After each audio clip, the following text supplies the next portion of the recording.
علیہ وسلم فرماتے ہیں انسان کی قبر کی رات کتنی بھیانک ہوتی ہے۔ پہلے تو قبر کا دن بھی دیکھیں، قبر کا دن بھی اندھیرے میں ڈوبا ہوتا ہے۔ جب قبر کا دن بھی اندھیرے میں ڈوبا ہو تو قبر کی رات کتنی بھیانک ہوگی۔ اس رات میں تمہیں بھی آنا ہے، اس رات سے ہمیں بھی سامنا کرنا ہے۔ ہائے مسلمان، جس نے اپنی زندگی کے لمحے لمحے کو گناہ کے لیے وقف کر دیا، غیبت، چغلی، شراب و کباب، جوؤں کے اڈے، خدا جانے کیا کیا گناہ ہماری زندگی میں ہے۔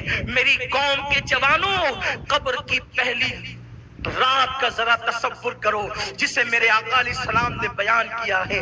محلے میں مہلت ملتی ہے تو تم کوڑیاں لے کر کے بیٹھتے ہو، تاش کے پتے لے کر کے بیٹھتے ہو، تین پتی کا گیم لے کر کے بیٹھتے ہو۔ اللہ نے تمہیں اس لیے پیدا نہ کیا، خدا نے تو تمہیں قبر کو سنوارنے کے لیے، قبر کو جنت کے باغوں میں سے ایک باغ بنانے کے لیے پیدا کیا ہے۔ آقا علیہ السلام فرماتے ہیں قبر کی پہلی رات ایسی دردناک ہوتی ہے کہ مردے کو قبر چاروں طرف سے یوں دباتی ہے کہ اس کی پسلیاں ایک دوسرے میں مل جاتی۔ اور میرے آقا صلی اللہ علیہ وسلم نے صحابہ کو تصور دلانے کے لیے فرمایا، اپنے دونوں مبارک ہاتھوں کو یوں لیا اور فرمایا کہ جب قبر انسان کو دباتی ہے تو اس کی دونوں پسلیاں یوں آپس میں مل جاتی ہے۔ پسلی پر تھوڑی سی مار لگتی ہے تو ہم بے چین ہو جاتے ہیں۔ اے میری قوم کے جوانوں، گناہ کرنے والوں، اللہ کو ناراض کرنے والوں، رب کو غضب کی دعوت دینے والوں، ذرا سوچو اگر صرف قبر کا دبانا ہی ہوتا اندر تو یہی عذاب ہمارے لیے کافی تھا۔ قبر دباتی ہے اور پسلیاں ایک دوسرے میں آپس میں مل جاتی ہیں۔ بیٹوں کا حال کیا ہے؟ بیٹیوں کا حال کیا ہے؟ کائنات میں سب سے زیادہ اگر کوئی کسی سے پیار کرتا ہے تو ماں اپنی اولاد سے پیار کرتی۔ جب بیٹے کو دفن کر دیا جاتا ہے تو بھی ماں اپنے پلوں سے آنسو پوچھتی ہے، لیکن جب بھاتی کا لقمے سامنے آتے ہیں تو وہ بھی دو لمحے کے لیے اپنے مرحوم بیٹے کو بھول جاتی۔ لوگ تمہاری بھاتی کھا رہے ہوتے ہیں اور ادھر مردے کو قبر دبا رہی ہوتی ہے۔ قبر کو، آخرت کو بھول کر اپنی طبیعت کے مطابق زندگی گزارنے والوں، ذرا بتاؤ قبر کی اس تاریک وادی میں کون کام آئے گا؟ میرے آقا صلی اللہ علیہ وسلم فرماتے ہیں انسان کے مختلف دوست ہیں۔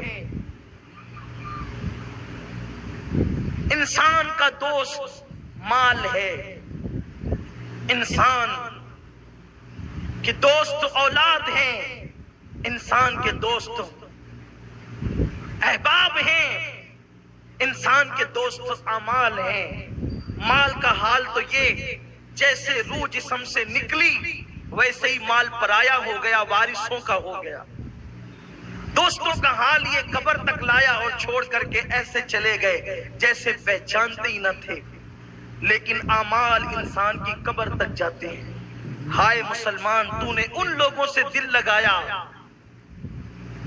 پہلے تو اس مال سے دل لگایا کہ جو قبر تک بھی نہ آنے والا تھا، ان احباب سے دل لگایا جو قبر میں چھوڑ کر چلے جانے والے تھے۔ اس اعمال پر تو نے محنت کیا کی، اس اعمال کے لیے تو نے کوشش کیا کی۔ مسجد میں آتا نہیں تھا اور آتا تھا تو حال یہ کہ ایسا لگے جیسے کوئی ڈنڈے برسا رہا ہو اور تو بھاگ جاتا تھا۔ جمعہ کے دن بھی آخر میں آ کر کے 2 رکعت پڑھ کر کے بھاگ جانے والوں، میرے آقا علیہ السلام فرماتے قبر دباتی ہے، پسلیاں دونوں ایک دوسرے میں مل جاتی ہیں۔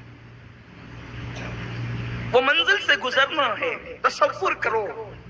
میرے آقا فرماتے قبر میں اندھیرا اتنا ہوتا ہے پہلی رات میں کہ سفید کفن ہونے کے باوجود انسان کو اپنے ایک ہاتھ کو دوسرا ہاتھ سجھائی نہیں دیتا، انسان کو اپنا وجود نظر نہیں آتا، اور نیچے مٹی، اوپر مٹی، دائیں مٹی، بائیں مٹی، آگے مٹی، پیچھے مٹی، مٹی ہی مٹی۔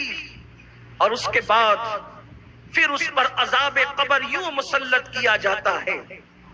یہ کسی لیڈر کا قول نہیں کہ مسکرا کر کے بھلا دو، یہ کسی مولوی کا کہنا نہیں کہ شک کر سکو، یہ اس رسول کا فرمان ہے جو زمین پہ بیٹھ کر عرش پر نظر رکھتا ہے۔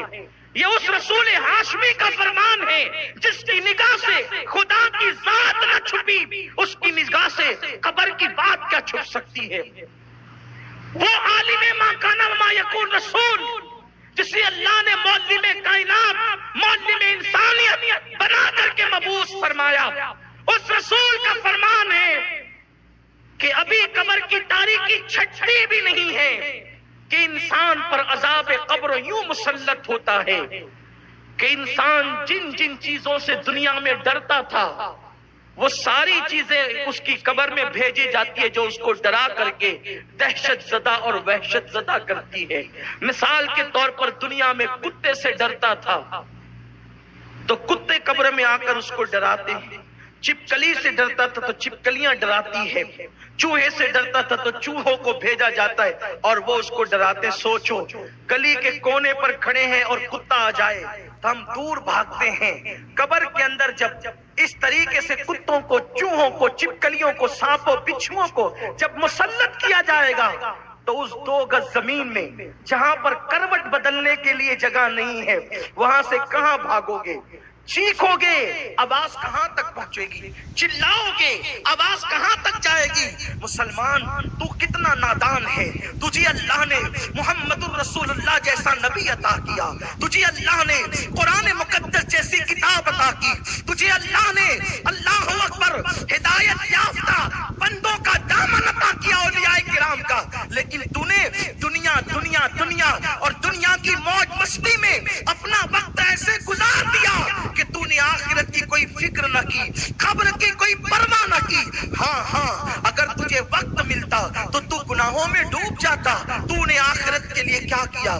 تو نے قبر کے لیے کیا کیا؟ اللہ کے پیارے حبیب غیب کا نبی صلی اللہ علیہ وسلم فرماتے ہیں مردہ اسی سے ہراساں ہوتا ہے، پریشان ہوتا ہے کہ اس کے پیر کی طرف سے عذاب آتا ہے، اس کے سر کی طرف سے عذاب آتا ہے، اس کے کانوں کی طرف سے عذاب آتا ہے، اس کے ہاتھوں کی طرف سے عذاب آتا ہے اور چو طرف سے عذاب آ کر کے اس کو اپنی